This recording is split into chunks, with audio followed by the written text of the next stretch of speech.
Hello, lovely listeners, and welcome to another episode of the Pit Pony podcast. And on this special episode, Sharon and Sarah are going to be holding some space to talk about one of the biggies in the world of education. Because very often, Sarah, you and I can start to chew the fat, and you will say things like, yes, but this also applies to lots of other industries, and this is commonplace in this sector. We are going to talk about something that doesn't apply to. It has remained one of the biggest mysteries to date as to why teachers have certain opportunities to resign. 3 times a year, the teachers' resignation dates. That's what we're going to talk about today. We are going to talk about this concept of why it is a big spike in our Facebook group when it comes to resignation dates. Now, before we start, Sarah, just frame for the non-educator out there and explain what we mean about these resignation dates, these resignation windows, because in any other walk of life, someone would go, I'm resigning, I'm going to put my notice in, I'll serve my notice. It's not the case in teaching. And then we'll dig into different types of people and why they're resigning. But talk us through this window of opportunity for resignation, please. Okay, so most schools doesn't apply necessarily to independent schools, and it doesn't apply to some multi-academy trusts, but most schools operate on the resignation periods that are defined in the Burgundy Book, which is you can resign by no later than the 31st of October to leave on the 31st of December in any given year. You can resign on the 28th of February or the 29th in a leap year to leave on the 30th of April. But most schools will honour that as whatever the end of the Easter holidays is, depending on.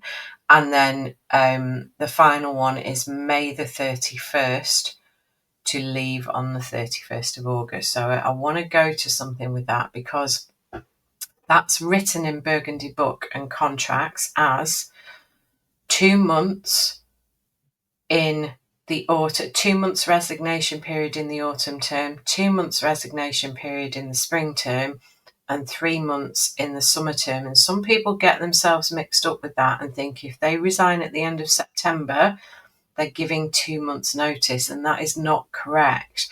It's 2 months from the resignation date, i.e. the 31st of October, to the 31st of December. So it's not a floating 2-month period or 3-month period. And I think the critical bit for me with that is that I think many schools, if you miss that resignation date, they are harsh about it and will say, no, you can't go now until the next resignation period.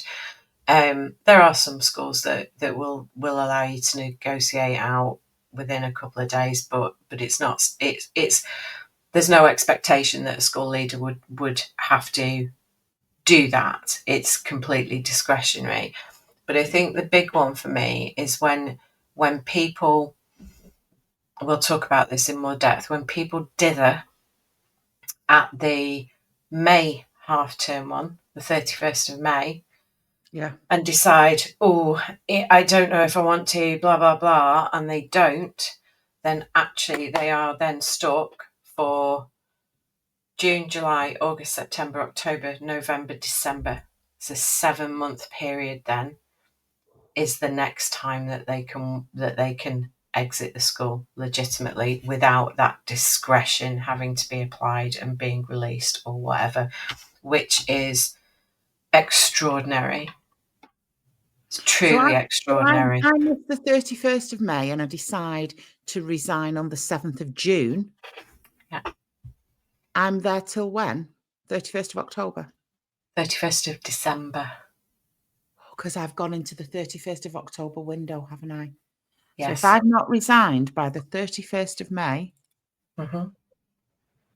any time after that, I am there till the 31st of December, unless discretion is applied.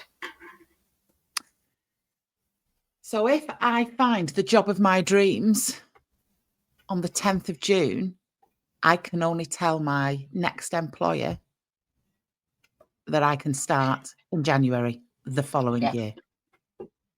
Okay, so we can see straight away, can't we, why people feel very pressured at 3 points in the year, because there's no fluid flow, ebb and flow when it comes to resignation.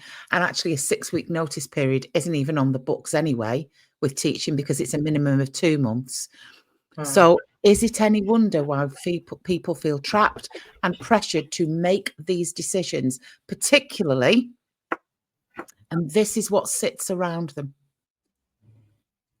the anxiety and the panic that comes and spikes in our Facebook group when it comes to these periods. I've missed the 31st window, is because they are so unhappy and they've no other job to go to. That's one of the main pieces, isn't it? I want to get out. I know I'm trapped for X amount of months if I don't go now, but I've nothing else secured. So that's a big one.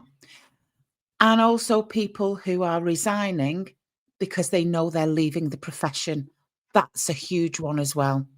I'm resigning and I'm never going back to teaching.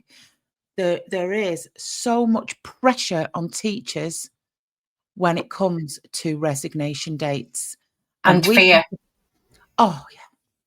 And fear, and that fear sits, for me, you've just got to the nub of it. No other job to go to is one of the critical things, because then you go into, what's my baseline? Can I afford to keep the house? Some people have got no flexibility. They're a single parent. They haven't got family nearby, a whole variety of things. Or they're in the process of finding a job outside of teaching.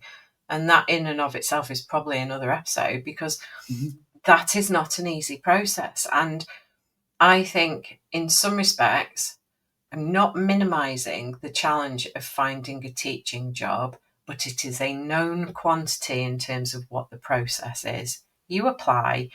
If you get shortlisted, you go for interview. You generally know what the interview is going to look like. And you also know that you're going to know on the day whether or not you've got that job. And most teaching applications, you've at least got a solid starting point that you can tweak and adjust from. You're in the flow. They're in the flow of it. Yeah. And I think people either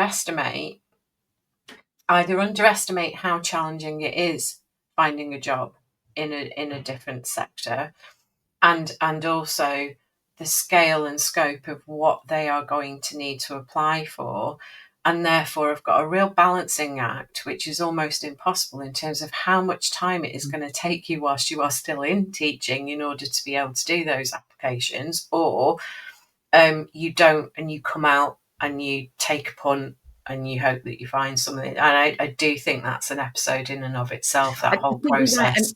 And just to touch on that, people think it's A or B.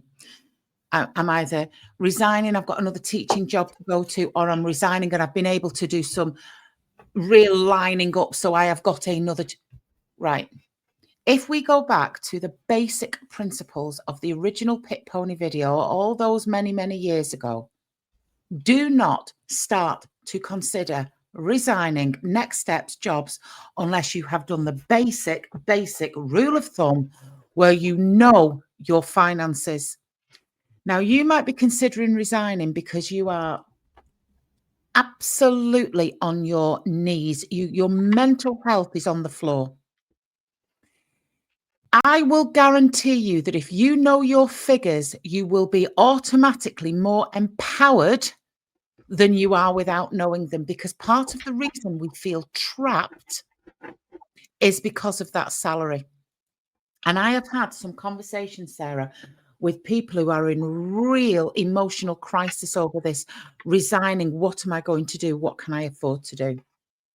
And I still, after all this time, do the basic principles with them. Don't get on a phone call with me until you can tell me exactly what you need to keep a roof over your head. And then, what are you actually earning? That's another piece I do with people. What are you earning? Well, I'm there for 4 days a week. Right. And what are you bringing home? I'm bringing home £1,800 a month. Okay. Right. Let's break that down over four weeks. So it might be what? 450. It's £110 a day. Right, £110 a day. So it's £450 a week. So if you stick with that 450, but I don't work on a Friday, you see, I don't work on a Friday, and then I start to push back again.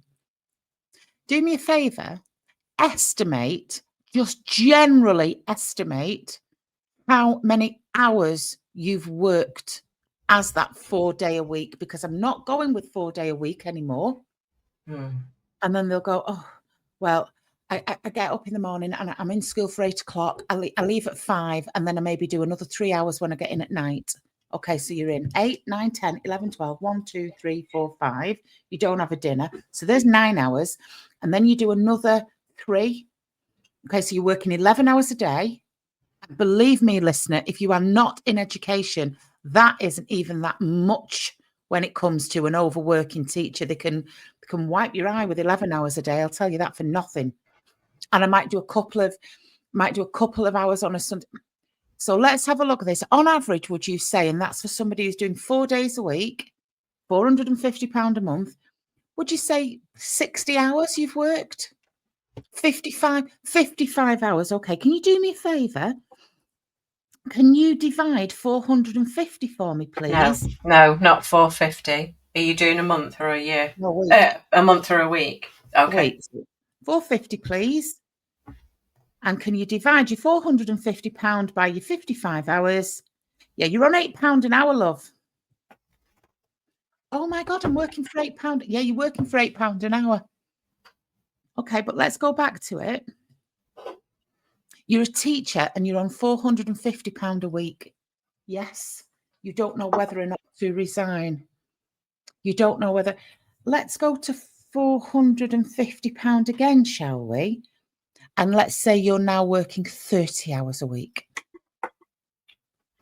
You're looking for a job of £15 an hour. In the interim, to get you out and meet that resignation date, with the greatest of respect, there are jobs you can walk into tomorrow that don't need a 12-week, it's the civil service, or 13 weeks because it's the prison service. You can go and get a job working in retail that will take you on tomorrow potentially for £12 an hour. Or you can go and work at Marks and Spencer's, or you can find some other interim, even if it's supply. Okay? Find an interim bridge to get you out, and then you can start to apply for what you want to do. It doesn't have to be an all or nothing, because it always comes down to what do I need to bring in. And then, of course, I have the conversation, and they're not the breadwinner. They've got a husband and all the bills are bloody met anyway. So I throw my pen up in the air and go, for crying out loud. Anyhow, that's the fear of being trapped. I cannot leave one job until I've got another. And I'm trapped by these resignation dates and I'm becoming incredibly ill.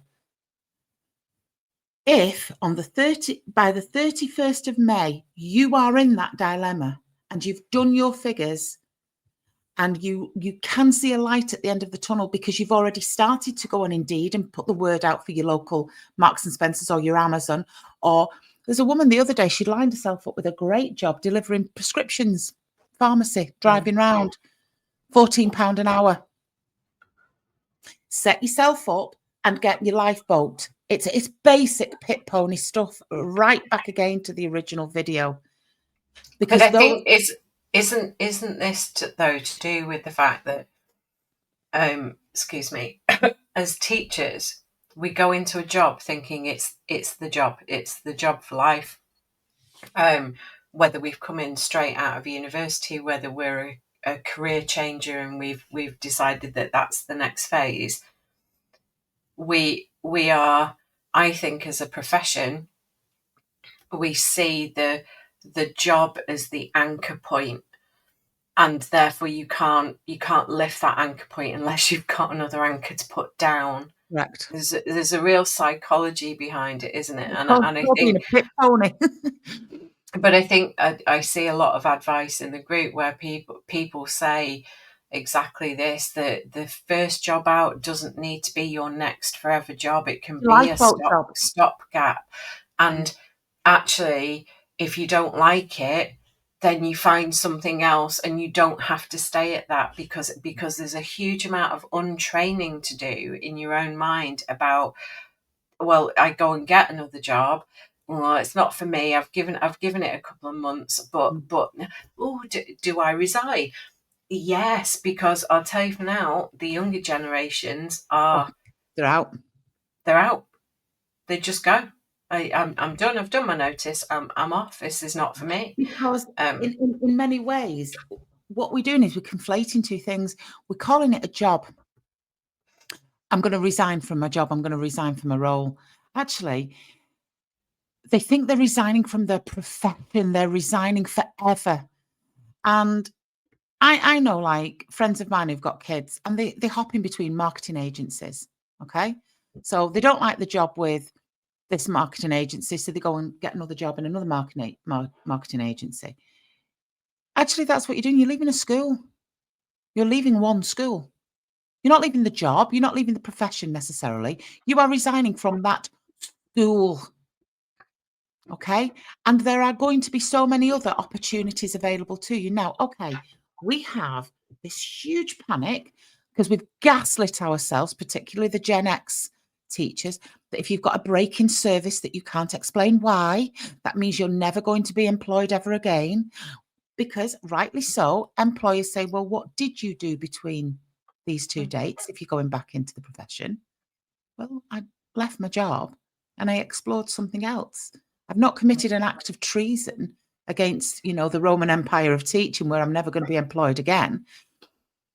And as long as I can show where I was working and what I was doing, and yes, your last reference, if you're going back into teaching, will always be the last school you worked in. So we'll talk about references another time. I'm not going down that mine shaft at the minute.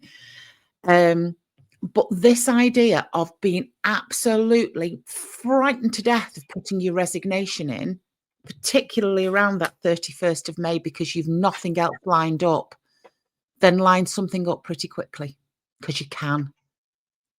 I think there's something else there about timing as well, because again, comes up on the group loads at the October one for going in December, and the February one for going at Easter, is people going, well, will the school that I'm applying to think badly of me? Will my school think badly of me for going mid-year?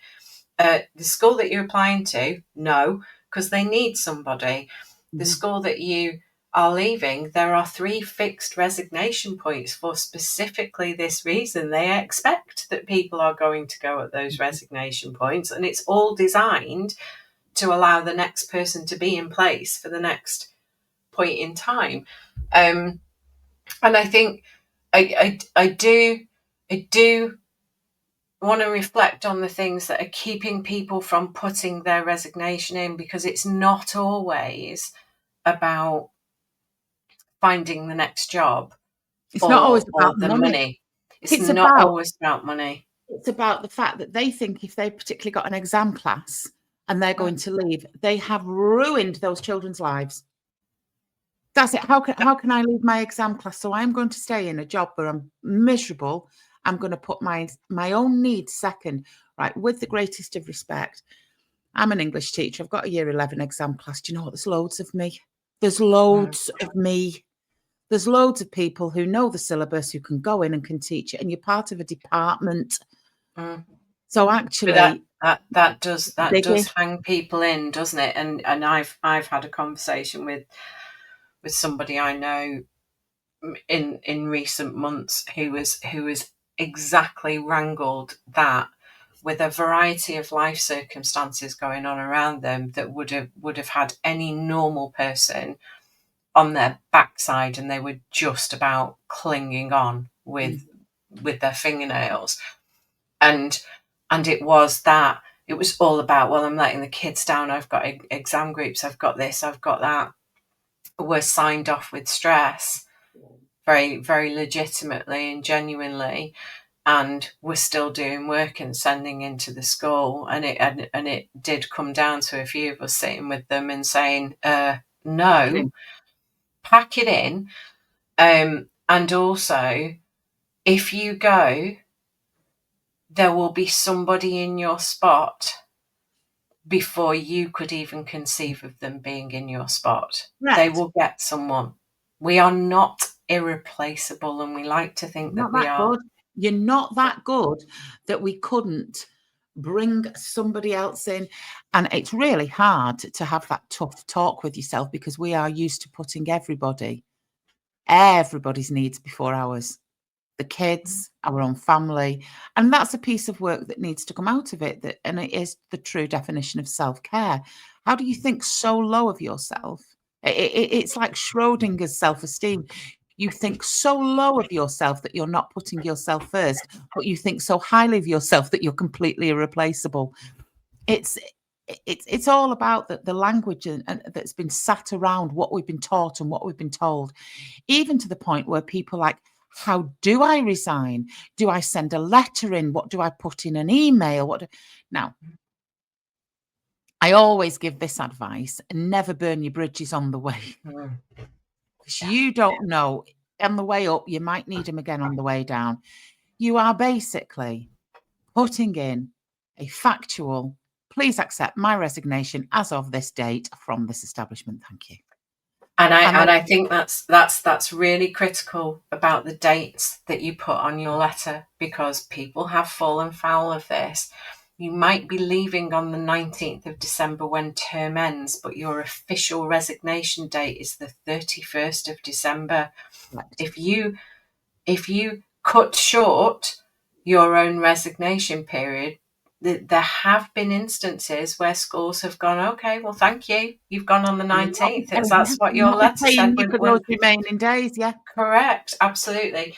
So, and I think I would signpost to union websites, because all of the unions, whether they're the main ones or the more specialist ones for senior leadership, whatever, they've all got guidance and templates for how to write a resignation letter, and it is short and sweet. It's not the place to air your grievances or anything else. Just keep it factual, keep it. You will have an exit interview in some cases where you could raise what you wanted to raise. It's entirely the circumstances under which you're resigning. Email them, put it in writing, and that's it. They've not acknowledged my resignation, so have they read it? Yeah, they will have read it. They're just being rude, quite frankly, which should confirm you've made the right decision. But that's also something, isn't it? Have they accepted it? They don't have to accept it. You are not a slave. You have submitted your resignation. The only time they can refuse to accept it is if you've, in teaching, for us, if you've missed that. But even then, they're not refusing. They're just saying, well, it's for the next window. So they can't do it. But I think something interesting came up on the group this week, where somebody had resigned and then decided they wanted to retract it a couple of days after the resignation window, and the employer has said, no, you've resigned. And there is, and I think there was a degree of upset about, well, why won't they let me withdraw that resignation? Well, again, they're under, in the same way as they are obligated to accept your resignation, they're actually under no obligation for you to retract it, because the whole system goes awry there, doesn't it? And then what harsh as it is. And then what sits around it is they've told people, they've told my class, they've written to parents. Yeah, we've got to find a way of taking ourselves out of this and remind ourselves and empower ourselves that this is a contract of employment. It's not a them, it's not a me. I'm an employee number. That's if you're in a pretty toxic school. If you're in a good school, and if you're in a lovely little family unit, your head teacher will want to know why. Talk to me about it. Is there anything I can do to keep you? They might offer you part-time because you are flagging up that you want to go, and all sorts can sit around that. I do want to interject though, in terms of, when somebody resigns, that is a resignation of the contract between that person and the employer. Mm-hmm. I think it's peculiar to teaching, but there is something for me about it being, to a degree, to a point, within the control of the teacher of when and how they speak to their classes about All it. right, Because didn't know that. I don't think there is I don't think there's anything statutory, but I think as a courtesy, Oh yes, that shouldn't just be an announcement. And I've had it in schools where I've worked in, where I've told the staff, after telling the head, and said specifically, please can you not mention this to the children yet, because I want to speak to my groups. I'm going to do it over the next week. And then a group has turned up at my classroom, and one particular member of staff has gone, oh, do you know Mrs. Dunwood's leaving? And the kids are all coming and upset. And that, I think, is appalling. And I just think that's really bad form. Yeah. But it's also to be expected. People are people. They like something to tittle-tattle about. Can we go to something about resigning when stressed? Oh, yeah. Because I've seen it, again, we see that in the group. When people are at their lowest points, or a low point, and they're really struggling, and they're signed off with work-related stress, and the number of posts I see where people will say, I'm off with work-related stress, I can't take it anymore, I'm going to resign. Two things for me with that. You never make a life-changing decision when you are in that mental state of health. You just don't. Unless you've been screwed on a support plan, and then you do. And then you do, yes. But when something is within your control, and it's the because unlike most professions, we as teachers, we do actually have very generous occupational sick leave. And I know it isn't always the case, but actually a period of absence in relation to work-related stress with the right strategies and all the rest of it might actually be enough that you are well enough to go back to that job, or that something changes and things are put in place. Whereas if you resign, you've thrown away that occupational entitlement, and put yourself in a time-sensitive position in terms of having to find the next thing whilst you're still not well and still trying to recover. So I think one of the things I would always, and I have always counseled people about, is don't resign in haste. Yeah. Don't resign in haste. Make sure it's a really considered decision, particularly if it's to do with your own mental health. It might feel like it's the thing that you need or want to do to make it go away. Yeah. But it might actually be a decision that in 3 months' time you go, why did I do that? Because I had... put some space, put some air between the tires. And actually, it is an expression, start to heal. You can be doing things. Being off on work-related stress. We've talked about this till we blue in the face, Sarah. If you are off with work-related stress, that is the time you work incredibly hard on yourself. That's the time when you are going to the gym. That's the time when you are on mini breaks. That is the time when you do all of those Pilates classes and counselling and occupational health to get yourself back in a position where you can then make that decision. And I think this goes to It goes to the typical type of teachers and their personalities and where they come from and the types of people who are attracted into our organisation.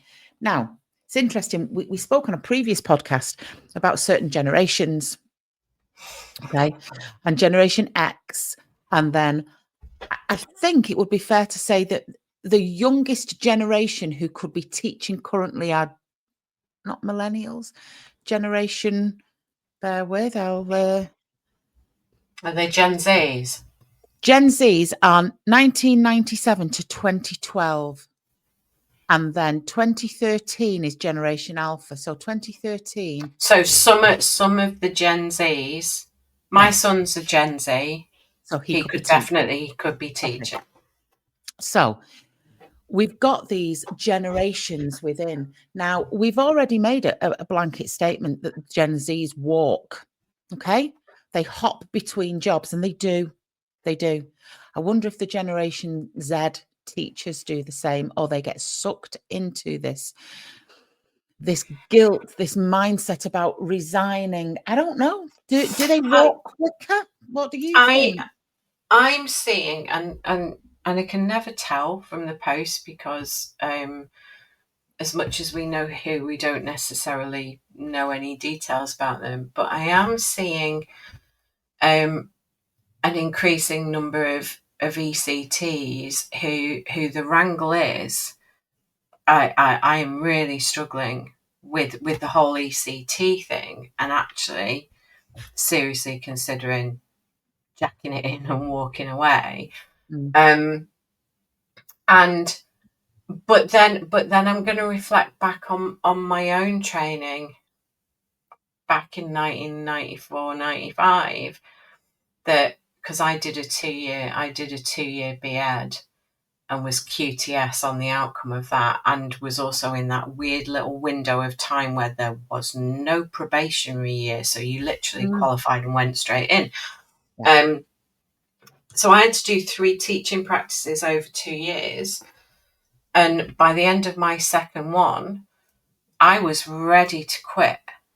They were the most appalling teaching practices. And it was only for the fact that a couple of my friends were kind of 3-4 years ahead of me. And their advice to me was stick it out, get the qualification. And then if it's still not right when you qualified, go and do something else. You've always got it, yeah. But you've always got it.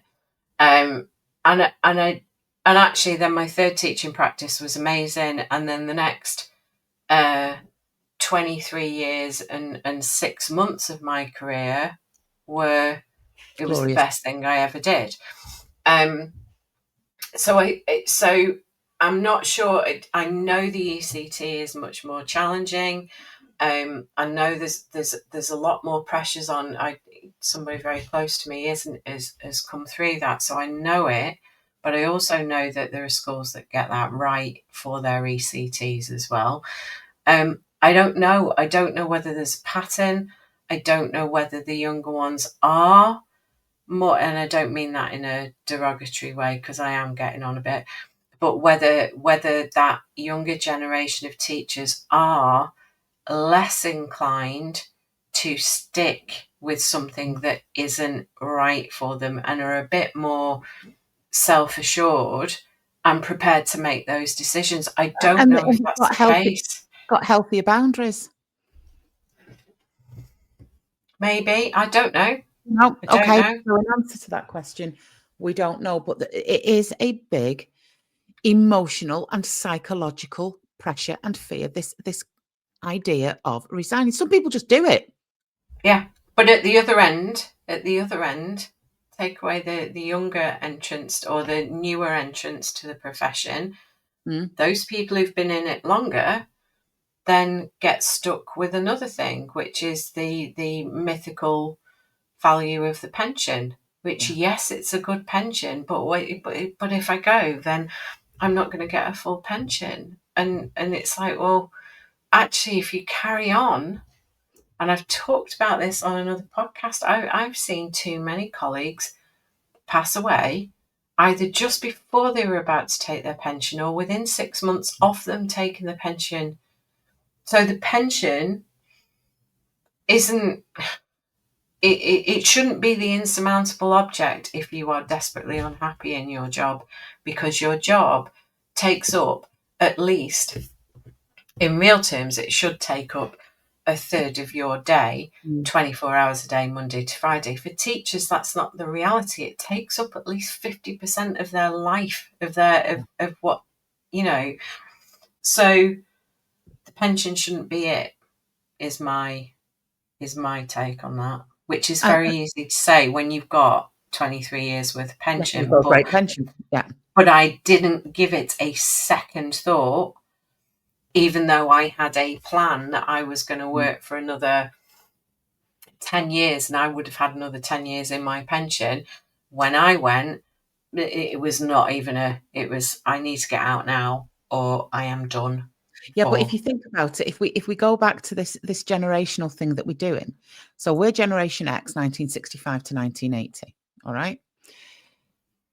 And then I was raised by baby boomers, which are 1946 to 1964, okay? I was drilled into me, I had it drilled into me that the pension is everything, okay? These are people who pension was everything. Get a mortgage, get a pension, have a job for life. The rhetoric and the work ethic in my upbringing was such that the job was everything. I've talked about this before, about having a mum who worked every single Saturday morning in the bookies in Newton, on Newton High Street, so we could go away for 2 weeks in Torquay every year, right? So we lost our mum at the weekend. Dad used to look after us, or we'd go to Auntie Mary's and that kind of thing. So my mum was working every single Saturday for, I think it was a week in Beverley Park in Paignton. Where's the logic in that? So for 49 Saturdays, we don't see her for 7 days. But that was you go on holiday, you get a mortgage, you get a car, you avoid HP, you don't get yourself in debt, you don't get things on credit, you save for things and then you buy them. We are of that generation. And then if we're not careful, we're passing it down to our children, which is why leaving everything we've been told is the most sensible and the most safe and secure thing you're doing sits you in this reality. I am putting the people I love the most at risk, which is my family, by resigning from this job. And I am going against the advice of my parents, who I equally love. So there is this huge emotional guilt and fear and shame that sits with you suddenly going, I can't do this anymore, which must mean I can't cope. Therefore, I'm weak. I can't keep up with the workload. Therefore, I am lazy. I am not good enough, and I have failed at the one thing I loved doing the most in the world. So even though we've talked about just put a factual resignation in, go and have a look for a job in Marks and Spencer's in the interim. You are talking to two people who are empaths through and through. We spend so many hours with the vulnerable people in our profession. Believe me, I can spot you in a crowded room a mile off. Get it, and I understand it. But just hearing it on a podcast and being framed in that way, that you feel you are letting the people you love the most down, your dependents, and you are going against the advice of your parents who you admire, we understand. However, put your frigging resignation in before you become so unwell. Those kids are looking after you anyway, and your parents are now worried about you. Here endeth the lesson, pal. On a side note, can I take you back to the start of the podcast where you referred to us in the third person? And on this podcast, Sharon and Sarah will be talking about what on earth was that about? Well, you know where that's come from, don't you? When we were in the car yesterday and Ellie referred to herself in the third person. Oh my goodness, yes. What did she say? Hi, Mum, you all right? I said, yeah, what are you doing? Ellie is deciding what she wants for her tea. I did. I'm going to refer to us now in the third person from now on. We deserve it. Sharon and Sarah will be. I actually only referred to myself in the third. No, you didn't. You said both of us. Okay. We've earned it. Does it confer some sort of status? Yeah. You go up the grammatical ladder. If you can refer to yourself now in the third person, you've hit the big time. I think I might try and confuse Lord Dunwood with that this evening. Sarah would like a cup of tea, please. 100%. Can you imagine if I go back downstairs to him and he'll do exactly. You're right, love. Yes, Sarah would like a cup of tea, please. He'll go and lock himself in the garage. I think I do that. I think when I'm because obviously I've got a master's degree in passive aggressiveness with my kids. You know, I'm advanced skills level. Is everything all right? No, your mum's very annoyed. Yeah, I think I do third person with the kids. So I should. We're very important people, Sarah. Very important people, because fundamentally we sit at the helm of a Facebook group of how many? 177,000, I think it hit this weekend. 177,000 hours and hours and hours of support and moderating and keeping that group safe and keeping our gang safe. So yes, I think we're going to toot our own trumpet because our self-esteem is sorted. Yeah, third person it is from now on. I can't sustain it. I can't either. Who do we think we are? 100%. But no, I think that was a good one. Good one. And I think that's what we're going to do.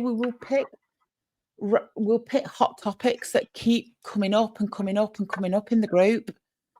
Suspension's one, resignation. Pay progression is something that comes up quite a lot. Yeah, but I'll have a think about it. Be interesting to get some feedback from listeners. Is there something they want us to talk about? But yeah, I do think I'm scouring the group, and I do think the podcast is a beautiful platform to educate as well as give other people's kind of experiences. So maybe a little bit more of me and you. I was going to say something really inappropriate then. Chatting. On a Sunday afternoon. No, don't say it. Don't say it. Don't say it. No, don't say it. Don't say it. I don't want Mike to have to bleep. But yeah, there are things that comes. There are things I know we've got a big meeting coming up. I think we've got 100 members on a call with us to get the Silence by Support campaign up and running. Yes. So there will be that kind of stuff that's going on. We've got ideas for events that we want to run and we want to put on next year. Probably one of the biggest educational events in the world we might do. I don't know. Back of the envelope planning.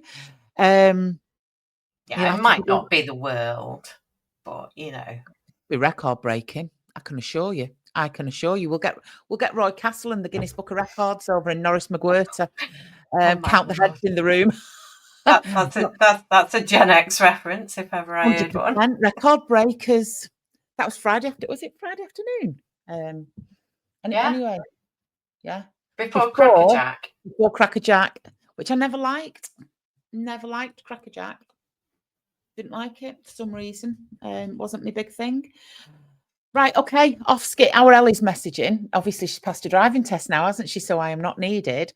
But she's I've put her on to the Netflix. Have you seen the Ashley Madison Netflix?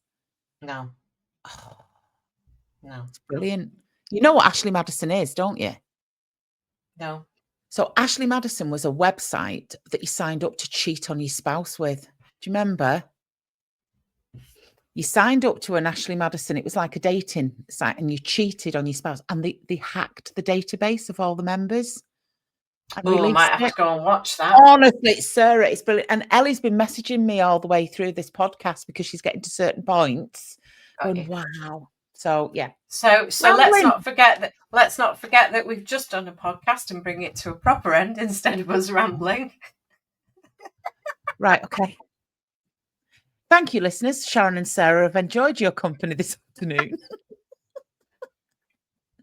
And Sharon and Sarah will be back with you with a fabulous episode of the Pit Pony podcast in the forthcoming weeks. With love from Sharon and Sarah. Right, mate. I'll see you on the other side. Ah.